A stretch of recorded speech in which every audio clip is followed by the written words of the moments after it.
Pak Prabowo itu sebenarnya sudah menjawab dengan jelas. Pak Prabowo itu, kita tidak mau dipengaruhi oleh orang luar.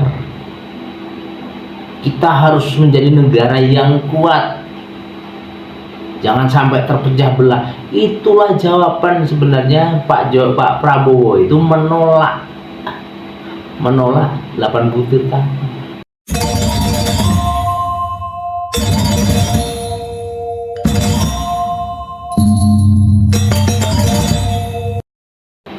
Gibran ingin dimasukkan oleh Purnawirawan TNI. Saat itulah saya merasa kaget, kok bisa Purnawirawan TNI begitu. Setelah saya lihat videonya, saya lihat berita di televisi, baru sadar Purnawirawan yang sudah sangat jompo, sudah sangat tua. Jadi pemikirannya mereka sudah tidak lagi seperti saat muda. Karena ya maaf, orang yang tua memakai sandal pun saya yakin dia sering salah, kiri dipakai kanan, kanan dipakai kiri, karena mereka sudah sangat sepuh. Tetapi mengapa mereka ikut dalam hal politik? Kita bahas satu persatu. Setelah saya melihat dari hasil penelitian saya, kajian saya, melihat di televisi, juru bicaranya kalau nggak salah Pak Soeharto itu, saya melihat bahwa itu bukan pemikiran pribadinya. Masa orang sepuh yang sudah berumur 77 menceritakan tentang fufu fafa, itu kan berita yang baru-baru ini. Jadi tingkat otak mereka sudah berkurang kemampuannya, diisi oleh oknum-oknum yang tidak bertanggung jawab, dicecar dengan berita-berita hoax, maka mereka menjadi percaya, dan inilah munculnya ide untuk memazulkan Mas Gibran.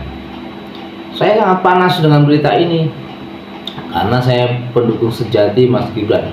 Karena apa? Mas Gibran ini harapan baru untuk para pemuda, harapan baru. Pemerintah lama yang menggunakan orang-orang yang sepuh, orang-orang yang sudah ya kurang produktif. Nah, ini masih sangat produktif sekali.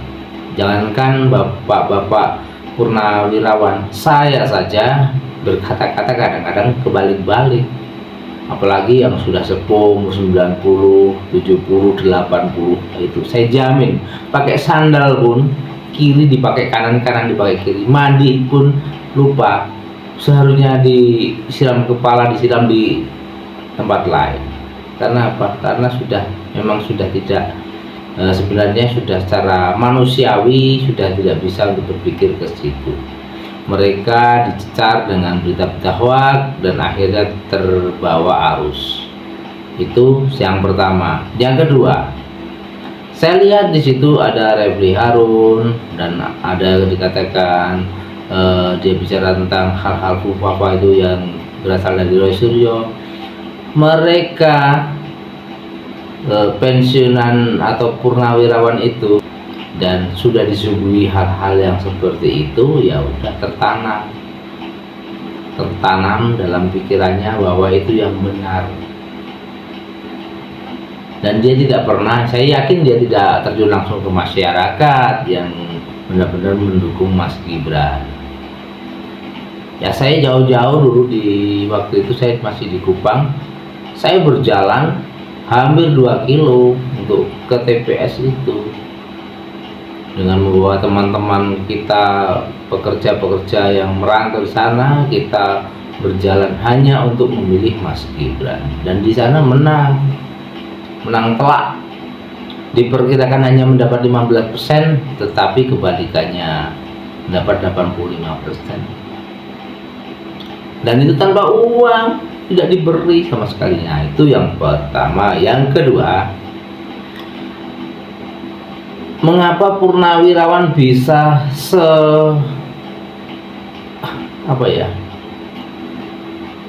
semudah itu terprovokasi ya, karena itu bukan semuanya ya, hanya 100 sekian itu adalah masuk ke golongan yang kecewa.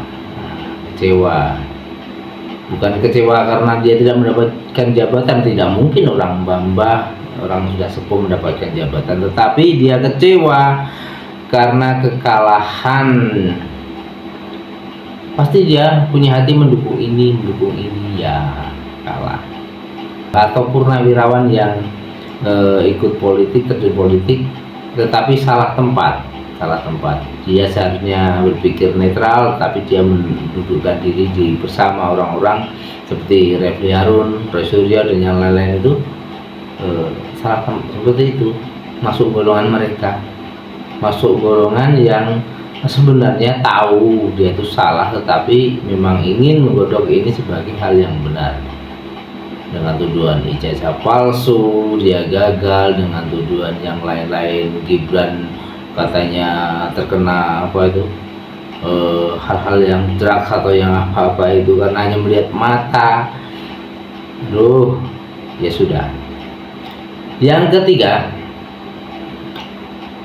mereka para Purnawirawan yang menulis ini, saya yakin tidak sendirian, bukan idenya sendiri murni. Karena apa?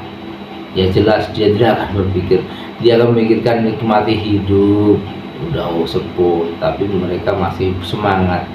Ada oknum di belakang yang mendorong kuat sekali. Dari saya bisa melihat dari sudut pandang atau terawangan saya, intelijen otak saya. Yang keempat, ini alasan yang sebenarnya ada dua organisasi masyarakat yang dibubarkan oleh Jokowi, dan organisasi masyarakat ini ikut juga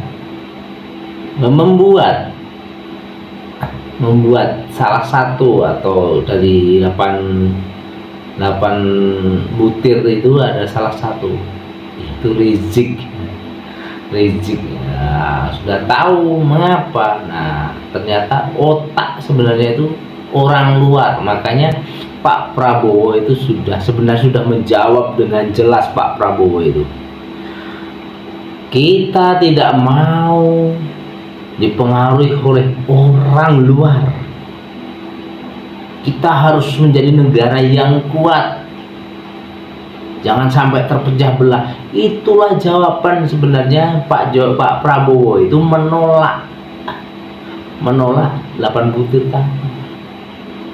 Orang yang kuat dari mana? Dari Yaman, yaitu Rizik Syihab. Itu bukan. Kita harus menjadi negara yang kuat, yang bisa survive, karena kekuatanlah yang bisa survive. Kan bilang begitu. Kalau Gibran dimazulkan itu namanya pecah.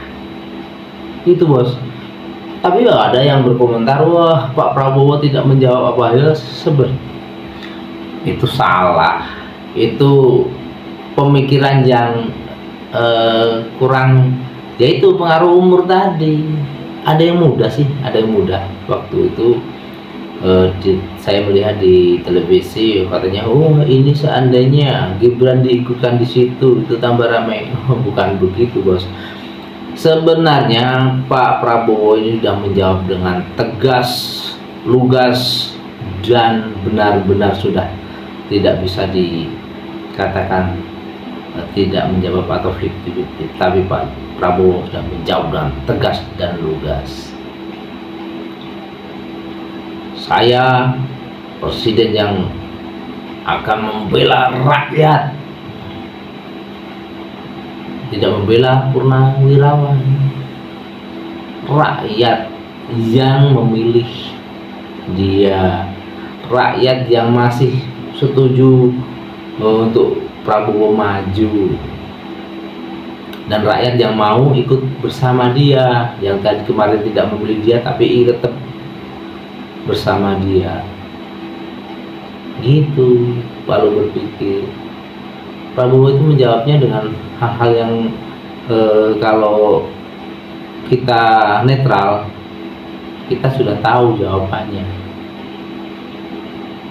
Kita tidak mau dipengaruhi negara lain, orang-orang dari negara lain, kan udah nyata, udah pasti. Ya, Yaman hanya ada hasil karya Habib Rizik. Itulah makanya Prabowo dengan tegas dan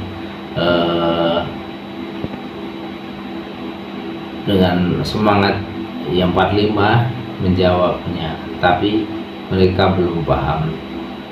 Mudah-mudahan ini bisa membawa kita merenung untuk membenci Jokowi dan Gibran.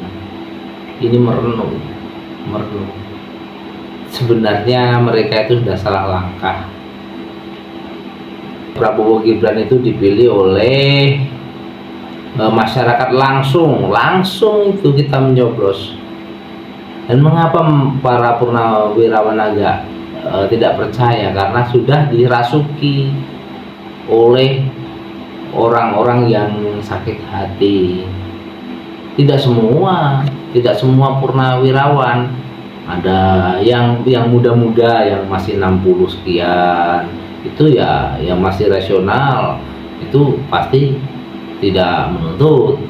Karena yang sudah ya maaf sekali, yang kalau sudah 77, 80, 90 itu ya saya bilang pakai sandal saja, yang kiri dipakai kanan dipakai kiri.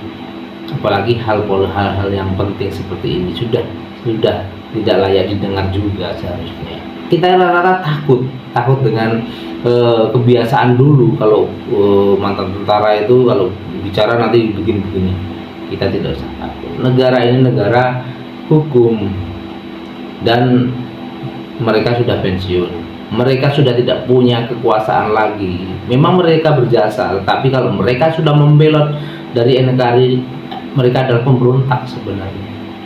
Prabowo Gibran itu sudah menjadi presiden dan dia berusaha untuk menggulingkan dengan sistem yang mereka anggap benar, ataupun undang-undang ataupun alasan apa, dia itu pemberontak, ingin menjatuhkan pemerintahan yang berkuasa saat ini. Itulah pendapat saya pribadi. Jadi mereka kalau masih memaksakan, yaitu adalah pemberontak kepada ideologi kita yang dipilih rakyat. Hanya 100 orang. Purnawirawan itu tidak 100 orang, ribuan. Hanya berapa persen? Berarti yang pemberontak itu ada berapa persen? Saya anggap pemberontak secara pribadi. Mereka sudah sepuh, sudah ini, tapi mereka sudah tidak bisa diajak bekerja sama kalau mereka masih memaksakan. Ya lupakan saja, dan jasa-jasa mereka anggap jasa angin lalu. Karena apa? Ya berjuang demi tugas, amanat, dan dari perintah undang-undang. Jadi kalau dia tidak bertugas, dia melanggar undang-undang.